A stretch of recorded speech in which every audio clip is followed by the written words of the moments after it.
a discordância entre os gramáticos de grego, né? Entre as gramáticas que existem. Eu quero comentar um pouquinho sobre isso. Um rapaz chamado Vitor entrou em contato comigo. Mas antes da gente entrar no vídeo, eu peço que você se inscreva no canal. Na descrição do vídeo você encontra meu curso de grego e encontra também um bacharel em teologia, caso quiser aprender mais. E vamos a mais este vídeo. Então, o Vitor ele fez a seguinte pergunta. Oi Adolfo, boa noite, tudo bem? Vi vários vídeos do seu canal, gostaria de tirar uma dúvida. Pode me explicar a questão de divergência entre os gramáticos gregos? Do porquê não é possível uma pessoa comprar 3 gramáticas, uma básica, uma intermediária e uma avançada para aprender o grego, mas tem que comprar várias para poder de fato ser um avançado em grego ou um intermediário para avançado? Seus vídeos são bem instrutivos. Na verdade eu vou tentar interpretar um pouquinho o que o Vitor tentou dizer aqui, no tocante assim. Por que existem divergências nas gramáticas de grego? Porque acontece o seguinte. Se você pegar, nós temos aí gramáticas de quase 100 anos, que é a gramática do W.C. Taylor, por exemplo. A gramática do W.C. Taylor é uma gramática, assim, um clássico no Brasil. E ela tem uma dinâmica introdutória. A W.C. Taylor desenvolveu essa gramática para que ela fosse usada para aprender o grego. É uma gramática intermediária, introdutória. Só que se você pegar a didática dela com a gramática do Antônio Freire, deixa eu pegar aqui.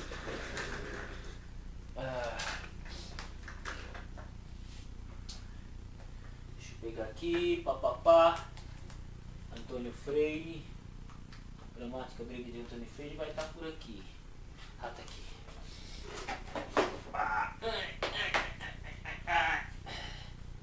Essa gramática, Antônio Freire, W.C. Taylor.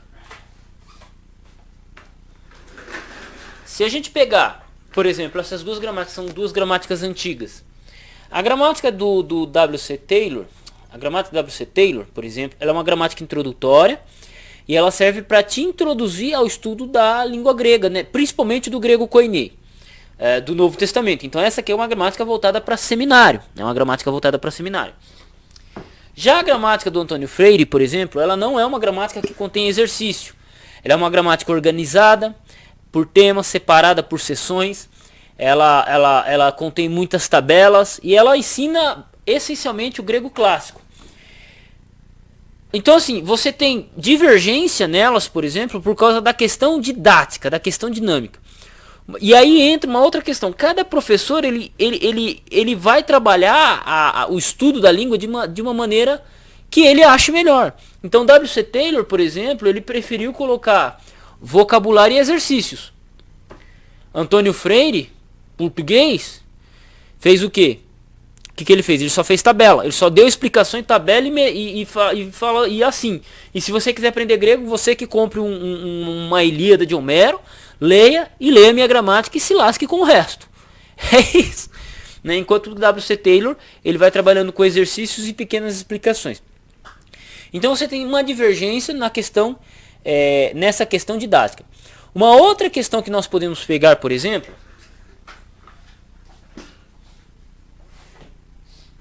é uma outra gramática, que essa aqui é a gramática de Pedro Apolinário. A gramática de Pedro Apolinário, ela bebe muito dessas duas gramáticas aqui, tá? Pedro Apolinário, ele bebe muito nessas duas gramáticas. Ele cita com muita frequência essas duas gramáticas nessa aqui. Ele utiliza tabelas, as tabelas de Antônio Freire, e ele não usa os exercícios do W.C. Taylor. Ele usa muitas tabelas. E ele vai trabalhando e no finalzinho ele separa 400 palavras para vocabulário, separa lá 2 textos. Por quê? Porque essa gramática ele já fez no final da década de 80, essa aqui é a quarta edição, acho que é a quarta edição de 1990. E essa gramática ele desenvolveu para trabalhar com os estudantes de teologia do seminário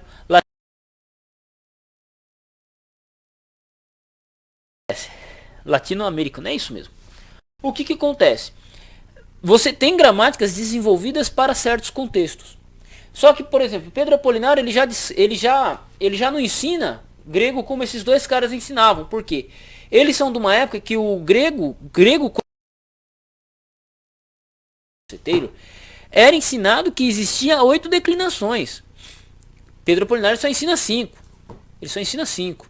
E se você pegar uma gramática mais atual, por exemplo, Se você pegar uma gramática mais atual, como a do Luiz Souza, que é uma gramática que você consegue de graça, a gramática do Luiz Souza, ele também já começa cortando duas declinações, são 8, ele joga para 5, ele corta 3 declinações, e os gramáticos hoje eles jogam o vocativo não como declinação, e aí quase não aparece nem 1% do Novo Testamento. Então já é nem desuso o vocativo também, a forma vocativa, né? Que muitas vezes era a forma nominativa. E aí o que acontece? Então, o estudo ele vai avançando e ele vai se moldando. Então, quando você pega, por exemplo, o estudo do grego na época de Lutero, era ensinado mais de 10 declinações. Hoje, não é ensinado 3 declinações, 3 modelos.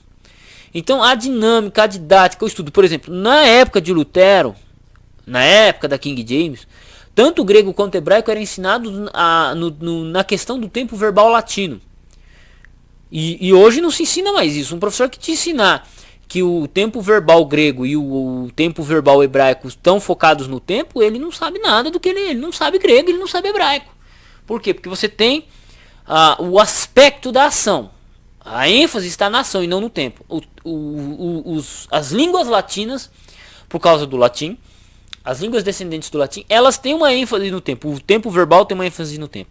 Tanto que no hebraico você tem que falar tronco verbal, não é nem tempo verbal. E o grego é quase pela mesma coisa também. Qualquer gramática moderna ou antiga que você pegar vai dizer, olha, o grego não se ensina. O que acontece? Então você tem a evolução do estudo da gramática, que ela passou por grandes evoluções a partir de 1800 e depois em 1900 as gramáticas de grego elas passaram a ter um outro nível, uma outra discussão, né? Tanto que o pai da gramática moderna, o cara que tipo assim, na minha opinião revolucionou, foi Ater-Robson, 1500 páginas, entendeu? 1500 páginas, o cara era monstro. Ater-Robson, o cara era bicho. E ele ensinava 8 declinações. Se você pegar Daniel B. Wallace, que é outro bichão, que é uma gramática mais atual ainda, ele vai trabalhar algumas questões, vai explicar, vai falar das questões de declinação, ele vai discutir. E aqui nós já não estamos mais discutindo gramática introdutória, eu já estou discutindo gramática assim, gramática intermediária para avançada, né? Se você pegar a gramática multimílica, são 4 volumes, tá ligado? Então assim, estudar grego, quando você começa a estudar as gramáticas, você vai ter as divergências, primeiramente pela época, segundo pela dinâmica, pela didática que vai ser utilizada, e terceiro pelos avanços dos estudos que vão sendo feitos. Isso aí é básico, isso aí é lógico. Então existem trabalhos que precisam ser atualizados, existem trabalhos que não vão ser atualizados. Por exemplo, essa gramática aqui não precisa atualizar nada. Por quê? Porque as tabelas elas são padrão. O que pode atualizar é o vocabulário das palavras e tal. Talvez fazer alguma adiçãozinha de outras palavras, colocar algum texto de grego clássico aqui, cara. Nossa, essa gramática aqui, se a gente aumentasse umas 100 páginas dela, cara, seria a gramática, né? É a gramática, mas ela seria muito mais braba. A do W.C. Taylor, cara, a gente precisa melhorar, a gente precisa atualizar a linguagem dela, né, as palavras. E assim, cara, cortar esse negócio de 8 declinação, cara. Ele escreveu a gramática dele em 1944. A guerra não tinha nem acabado, né? A Grande Guerra não tinha nem acabado, a Segunda Guerra Mundial não tinha nem acabado, e o cara tava escrevendo a gramática dele lá, né? E aí a gente tem que tirar essa questão das 8 declinações, tirar 3 e manter só 5, talvez manter só 4. Eu mesmo sou, porque a última, que é a quinta declinação, o vocativo, não é essencialmente uma declinação. Então assim, existe essa questão de atualização. Aí você tem obras que vão trabalhando, vão se contextualizando, porque quando a gente fala de gramáticas muito antigas, como eu peguei aqui a W.C. Taylor, peguei aqui a gramática do Antônio Freire, o estilo do estudante era diferente, sabe? Gramáticas aqui, que na época que esses caras escreveram essas gramáticas, na época que eles escreveram, os alunos de ensino fundamental, ensino médio, eles tinham aula de grego e latim. Então, a maneira como eles vão formatar e expor o assunto é tipo, para ajudar essa pessoa, mas é algo normal. Hoje que nem os estudantes de letras na faculdade você faculdade de letras e não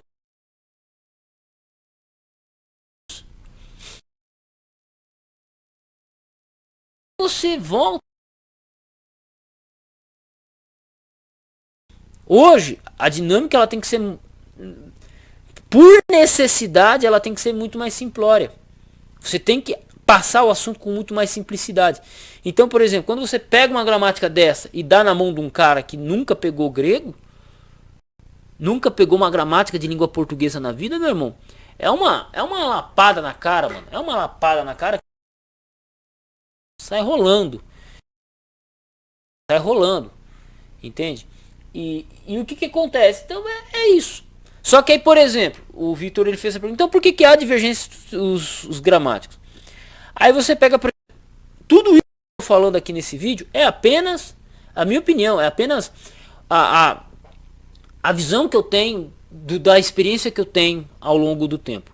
Tanto que alguns anos atrás, não muito tempo, uns 3 anos atrás, eu gravei um vídeo, 3 dicas. Hoje eu já não indico ela, cara. Eu já indico uma outra gramática, que é a gramática do John H. Dobson, que também já é uma gramática que ela é uma gramática que, tipo assim, ela pegou a galera do final dos anos 90, trabalha muita questão de vocabulário, introdução de exercício, uma dinâmica tremenda. Só que também já é uma gramática antiga e não é uma gramática nem que você pode usar, citar dentro da academia. É uma gramática que você vai baixar da internet ou você vai comprar se você achar ela num valor legal e você vai estudar sozinho, porque essa foi a dinâmica que ele desenvolveu. Para uma pessoa que nunca viu um texto grego na vida. Ah, mas tem coisa lá que tá errado. Tem coisa que tá lá errado, mas é porque o cara ele desenvolveu a dinâmica dessa forma. Ele não tá querendo ensinar acadêmico. Ele tá ensinando gente que nunca pegou um texto grego na vida. Nunca. Então, ele trabalha dessa forma, dessa dinâmica, e eu acho muito interessante e muito relevante. Só que, pô, já é da década de 90. É muito tempo atrás? Não, cara, é 30 anos atrás. E hoje você já tem gramáticas que foram atualizadas, gramáticas mais atuais, que seguem um vocabulário mais atual, que seguem uma dinâmica mais atual, que estão se atualizando até a metodologia, as explicações e tal. De maneira geral, as gramáticas vão seguir por igual. Só que você vai ter avanços e você vai ter discussões, né? Ah, isso aqui é um ablativo. É ou não é? E aí você vai ter essa discussão, né? Ah, isso aqui é um nominativo. Vai ter a discussão. E assim vai. Então, sempre vai ver. Ah, e aí o professor de grego tal tem uma opinião sobre esse texto. Aí o outro professor tem tal. Mas aí a questão não é tão gramatical. A questão é interpretativa. Entende? É interpretativo. É o arcabouço que o cara tem e os pressupostos que ele leva como para si para explicar tal texto. Então a questão não é só gramática. Explicar um texto nem sempre é só gramática. Tanto que qualquer livro de exegese que você pegar na vida, que você pegar na mão, qualquer livro de exegese, de hermenêutica, eles vão ensinar que gramática não responde tudo. Porque se gramática respondesse tudo, você estudava a gramática de língua portuguesa e você respondia Shakespeare.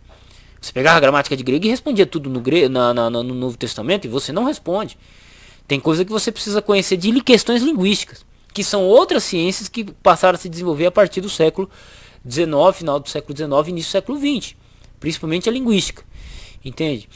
E já chegaram em outros patamares. Então, a divergência é natural. Você tem que entender a obra pelo seu contexto.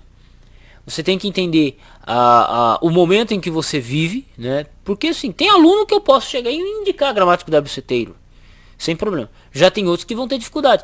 Por exemplo, eu sou um cara que eu não gosto da dinâmica e da maneira como foi formatada a gramática do Stélio Rega.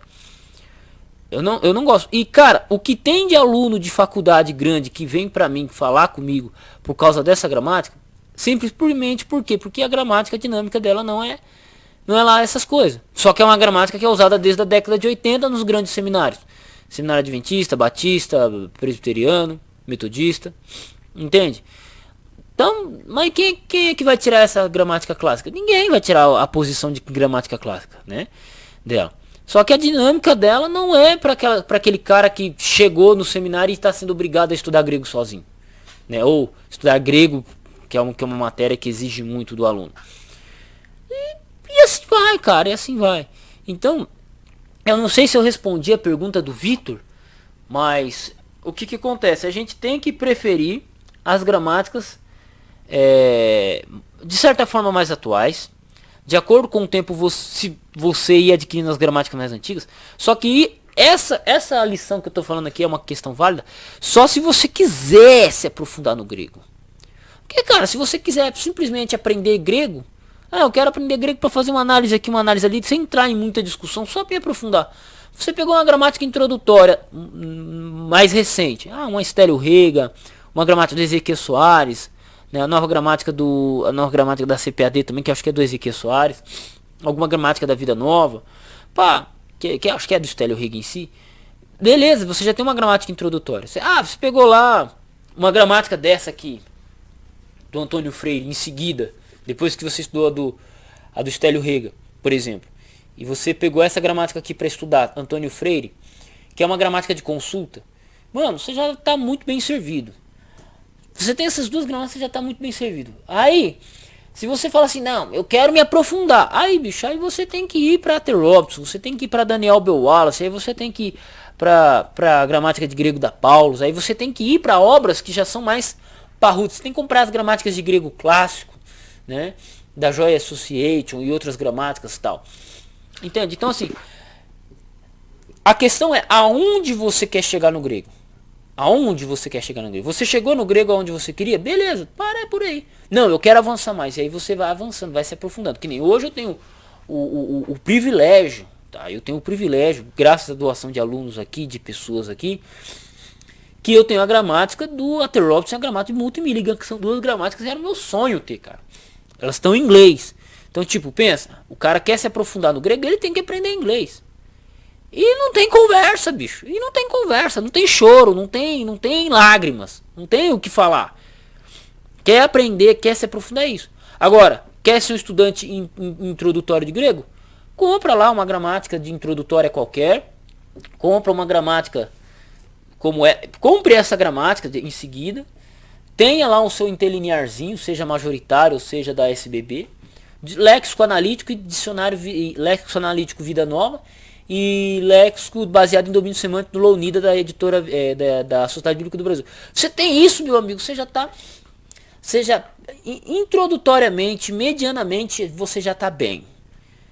A partir daí, mano, aí é só pauleira, mano. Aí a partir disso, aí é só pauleira. Aí não é mais gramática introdutória. Aí a partir disso, é você ir para Walter Robson, é você ir para Daniel Bell Wallace, Multimilligan.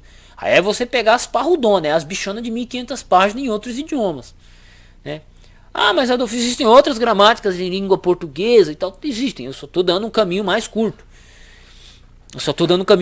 O resto é chorumela, né? Assim, não faltando com respeito aos outros trabalhos e tal. Mas o cara que fala assim, né, eu quero ser professor de grego, eu quero ser o bichão do grego, é esse o caminho. E por consequência da caminhada, você acaba adquirindo outras gramáticas, outros dicionários e por aí vai. E assim, que nem eu quis me tornar professor de crítica textual, né? Não é me tornar professor de crítica textual, eu queria estudar crítica textual. Fui lá, comprei a 4ª edição revisada de um amigo meu. Depois eu comprei uma 3ª, comprei uma 2ª, comprei uma 1ª, comprei o Nestle Aland de 27, né? Comprei o Nestle Aland de 28, tenho o Nestle Aland de 26. Aí comprei o texto do grego de Westcott e Hort. Fui adquirindo textos gregos. Imprimi o Codex Sinaíticos, o Codex Vaticanos, Efraimita, Beza. E fui adquirindo esses manuscritos. Por quê? Porque eu queria me aplicar. Eu me apliquei à crítica textual. Aí posteriormente, em 2018, pela necessidade.